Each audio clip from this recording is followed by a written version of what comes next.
What's up, everyone? Welcome to the video. Today we're going to take a look at how to replace the battery in this Lexus remote key fob. So this Lexus key fob is going to use replacement battery CR1632, and I'll put a link in the description box of this video to where you can purchase these batteries if you're in need. The first thing we want to do is remove the emergency key that's in the bottom of the key fob. That's done by pressing this release here, and the key will pull out like that.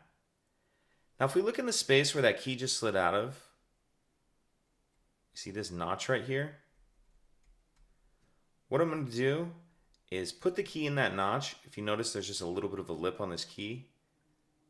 Put the key in that notch like this, and then just twist it. As I do that, it pops the shell apart. Go ahead and pull the shell apart. And if your board is in the back of it like this one is, you can take your key and kind of use that lip to get under the edge of it like this. Once we have that board out of there, I'm going to set it down in the front of the shell. And then looking at our battery right here, we see there's this little cutout, another little notch right here that we can get our key in to get under the edge of the battery and get it out of that little holder. Now we'll grab our new battery, and we want to make sure that we're installing that with the plus side up. And we kind of need to start this edge in where we see that little metal holder right there.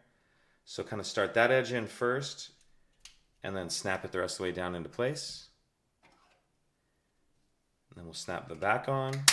And if your buttons have moved at all, make sure you have those back in place before you snap it together. Once you have it back together, we'll slide our emergency key back in, and that's it. If you have any questions, please let me know. If you could take a second to like and subscribe, it helps us out, and I'd appreciate it. Thank you.